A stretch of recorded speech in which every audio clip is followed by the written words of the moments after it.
Bienvenue à tous et merci de nous rejoindre pour l'essentiel de l'actualité. Raymond Tchibanda à l'Assemblée nationale, le ministre des Affaires étrangères, coopération régionale et de la francophonie s'est présenté devant les élus ce mardi. C'est pour expliquer l'accord cadre de paix d'Addis Abeba du 24 février dernier et le mécanisme de son application. Le chef de la diplomatie congolaise a éclairé la représentation nationale au sujet de différentes clauses de cet accord et sur le contour à la lumière de l'évolution de la situation actuelle. La présentation de la situation a suscité beaucoup de questions auxquelles il pourra apporter les réponses dans nos prochaines éditions.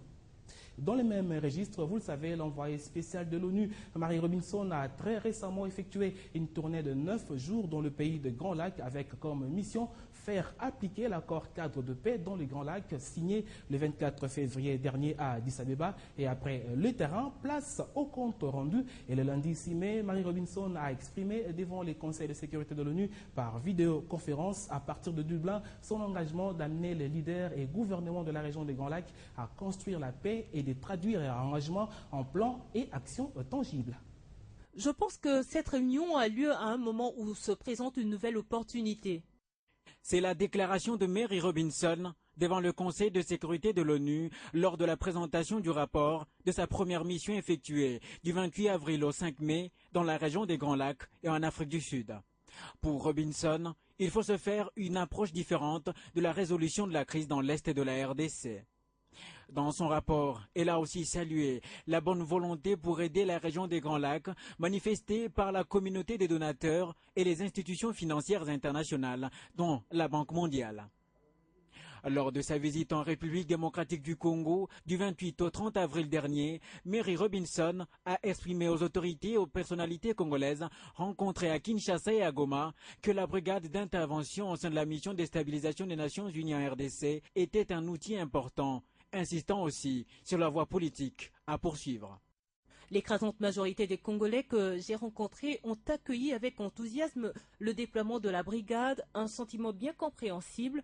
Cette unité doit être considérée comme élément d'un processus politique beaucoup plus vaste, visant à trouver une solution globale à la crise dans l'Est de la RDC. Il est également essentiel que cette brigade respecte pleinement les droits de l'homme et le droit international humanitaire dans le cadre de ses opérations. Pendant une semaine de sa tournée dans la région des Grands Lacs, où elle a eu à s'entretenir tour à tour avec les présidents Joseph Kabila, Paul Kagame, Pierre Nkurunziza et Yoweri Museveni, l'émissaire de Ban Ki-moon affirme avoir reçu d'eux l'assurance de leur volonté de s'acquitter de leur engagement au titre de l'accord cadre de paix signé le 24 février 2013 à Addis Abeba. Un engagement que le régime de Kigali n'a toujours pas respecté, selon plusieurs observateurs, l'accusant de soutenir incessamment les rebelles du M23. L'actualité brûlante, c'est la désignation de membres de la future CENI. Les consultations ont déjà démarré et le président de l'Assemblée nationale a conféré ce mardi tour à tour avec les représentants des confessions religieuses, l'opposition parlementaire ainsi que le président du groupe parlementaire de la majorité présidentielle. Ces groupes ont reçu des directives à considérer pour le choix de nouveaux membres du bureau de la CENI. Les composantes disposent de 7 jours pour déposer les noms de 3 prétendants au poste du bureau de la nouvelle CENI. Ce mardi, le président de l'Assemblée nationale, Obé Minakou, assisté par tous les membres du bureau de l'Assemblée nationale, a reçu en audience les représentants des confessions religieuses qui ont apprécié l'initiative du bureau de l'Assemblée nationale. L'information a été donnée et nous partons en ayant 7 jours. Voilà. Nous allons maintenant donner notre proposition après une concertation. De leur part, les membres de l'opposition parlementaire promettent de pouvoir déposer dans les délais les noms de leurs représentants au bureau de la CENI. Dans les 7 jours. L'opposition parlementaire devra s'organiser pour présenter des candidats dans le respect du délai convenu avec le bureau de l'Assemblée nationale. Il a été décidé que chaque composante, majorité, opposition, société civile, présentera 3 noms à chaque poste qui lui est établi et qu'effectivement nous pensons que ça sera géré du début à la fin par consensus avec le bureau qui ne doit pas considérer comme un choix multiple mais en concertation avec ceux qui ont désigné ces délégués. Les délégués de la majorité présidentielle se disent sereins sur les choix qu'ils devront porter en rapport avec les animateurs de la nouvelle CENI. Chez nous, il n'y a pas de note de discordance.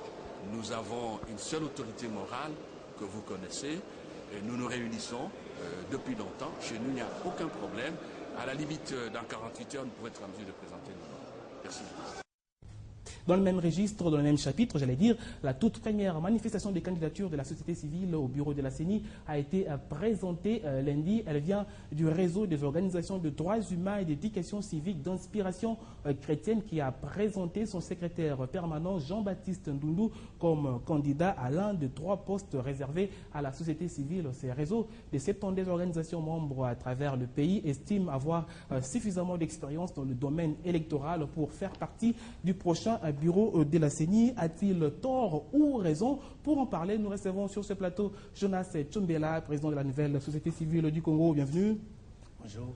Voilà, alors première question, quelle est votre première réaction à l'annonce du dépôt des candidatures de Jean-Baptiste Ndundu? A-t-il le profil pour la société civile? Écoutez, ça fait partie de la démocratie dans notre société. Tout le monde doit exprimer ses ambitions. C'est à la décision finale que nous serons le vrai candidat de la société civile qui pourra nous représenter. Donc pour nous, c'est de bonne guerre. Ça fait partie de la vie démocratique, des structures de la société civile chez nous. Nous avons salué le courage de notre camarade Jean-Baptiste pour déjà être le premier à se lancer dans la bataille. Donc il n'y a pas de souci pour ça. Les enjeux seront énormes pour cette nouvelle CENI. Honnêtement parlant, est-ce que la société civile est suffisamment mature dans les domaines électoraux pour faire partie du prochain bureau de la CENI? Mais vous savez, dans le cas des enjeux ici, lorsque vous lisez la loi elle-même, elle vous dit qu'il y a des innovations et parmi les innovations, ils estiment que la société civile fait partie de ces innovations, donc son implication effective. Ça veut dire quoi? C'est quelque chose un problème de responsabilité de la part de la société civile qui ne peut pas être traité à la légère. Ça veut dire que nous devons, au moment opportun, trouver des candidats qui vont aussi faire des innovations pour que ce soit réellement innovation, pas pour aller faire du figurant. Donc c'est un travail qui est en train de se faire au niveau de la société civile pour que nous arrivions à dénicher cette femme ou cet homme rare ou ces 3 compatriotes qui pourront nous représenter au niveau de cette instance. Donc il y a beaucoup d'attentes au niveau de la population. Donc nous n'avons pas même le droit de décevoir.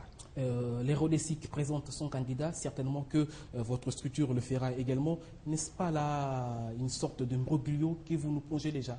Non, ne nous pensez pas. Là, tu es en train de nous rappeler une période de triste mémoire de parti-État où c'est quand le parti-État, quelqu'un a dit que je suis candidat et que quelqu'un d'autre ne peut pas se déclarer. Nous ne sommes pas dans cette époque-là.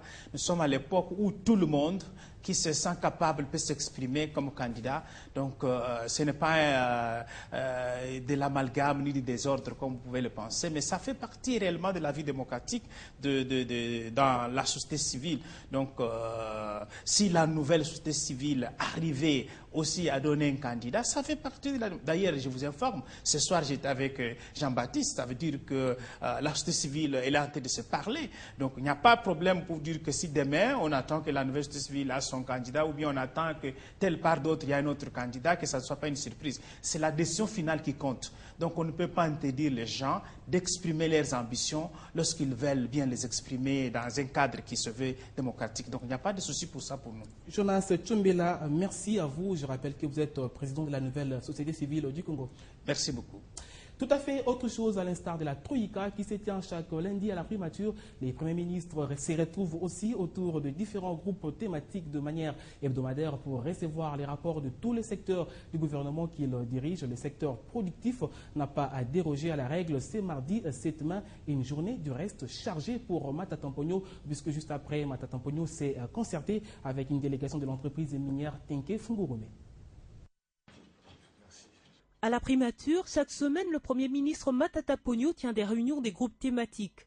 Aujourd'hui, c'était le tour du secteur productif de présenter 2 points en rapport avec la mise en œuvre de la révolution de la modernité. Il recommande que le ministère du Plan et de la mise en œuvre de la révolution de la modernité puisse mettre à profit, pour assurer ces suivis évaluations, puisse mettre à profit les directions pérennes du ministère, notamment la direction des contrôles et suivis et la direction des études macroéconomiques.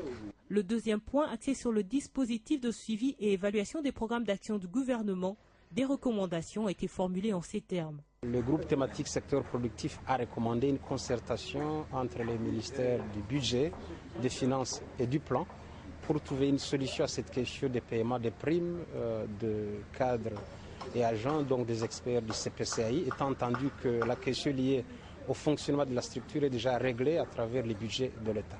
Dans la même journée, le chef de l'exécutif a échangé avec une délégation de Tenke Fungorome. Il était question au cours de cette rencontre de trouver des solutions aux problèmes liés à la fiscalité. La décision a été prise que, ensemble avec le vice-président de TFM, le ministère des Finances met en place une équipe de concertation et pour faire des propositions concrètes, de manière à ce que des propositions soient faites au Premier ministre dans un délai de 7 jours, de sorte que nous puissions aplanir toutes les divergences en matière de fiscalité avec TFM. Ce délai une fois respecté, les zones d'ombre se dissiperont et le gouvernement congolais qui veut assainir le climat des affaires pourra mettre de l'ordre dans ce secteur pour garantir la survie des entreprises en République démocratique du Congo. Bonne nouvelle pour les enseignants des établissements scolaires de groupement, secteurs et territoires du pays. D'ici au 15 mai, ils auront leur salaire par voie bancaire à ces jours. Toutes les mesures sont prises pour que cela soit une réussite et les échanges entre acteurs chargés de cette paye vont au bon train, ce qui explique la matinée de travail organisée ce mardi à ces sujets depuis la ville de Kinshasa.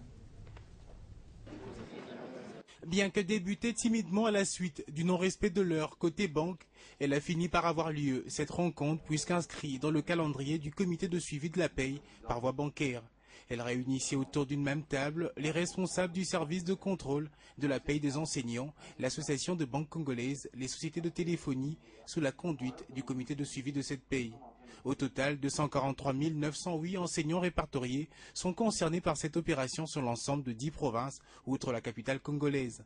11 banques sont chargées de son exécution et elles vont travailler en collaboration, pour certaines, avec les sociétés de téléphonie. Nous avions pensé que c'était opportun que nous puissions réunir tous les intervenants, les CECOP, l'ACB ainsi que le comité, pour que nous puissions ensemble arrêter des stratégies pour réussir cette paye. Nous venons d'arrêter certaines stratégies qui, si elles sont vraiment mises en œuvre, elles pourront faire en sorte que cette paye soit une réussite.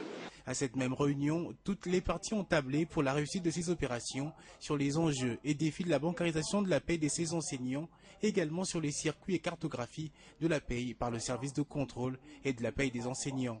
Il s'agit de bancariser la paye de 70% des effectifs de l'EPSP.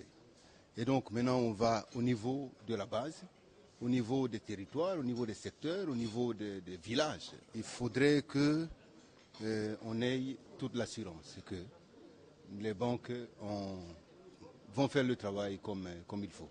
Une réunion du genre est prévue dans 3 jours. Elle va donc porter sur l'évaluation des préparatifs, notamment la problématique de listing pour cette paye, qui sera donc un test. L'actualité en province au Bandundu, vous vous en souviendrez probablement de cette date du 5 mai 1997 où le sang de plusieurs compatriotes de la cité de Kenge a coulé. Cette situation avait fait suite à la résistance de la population de cette partie du pays qui n'en voulait plus du régime de Mobutu. Il faut dire que plusieurs hommes de cette cité sont tombés à l'époque sous le bal des militaires et Kenge s'est souvenu de ces martyrs en compagnie du ministre délégué aux Finances. Suivez. 16 ans après, les familles éplorées, mais également toute la communauté locale de la cité martyre de Kenge se sont retrouvées en la cathédrale Notre-Dame de la Paix. Cette population, qui garde encore ce souvenir macabre des martyrs tombés un certain 5 mai sous les balles des phases, ne s'est pas sentie orpheline. À l'instar de plusieurs notables et députés de cette contrée, le ministre délégué aux Finances a aussi fait le déplacement de la cité de Kenge. Kenge unit tous ces enfants travaillant la main dans la main, comme cela a été évoqué tout à l'heure. Kenge va devenir un centre de rayonnement important. C'est extrêmement important que désormais nous sachions regarder, puisque nous sommes à l'église jour de messe dimanche, le Christ et les valeurs qu'il nous enseigne. Les valeurs d'amour, les valeurs de compassion, les valeurs de solidarité, les valeurs de charité, surtout envers les pauvres. Si nous passons notre temps à nous quereller, Kenge, monsieur l'abbé officiant, ne va pas se développer. pensées pieuses, messages de réconfort, appel de la population à l'unité, c'est l'essentiel de cette journée commémorative. Bien avant de se recueillir,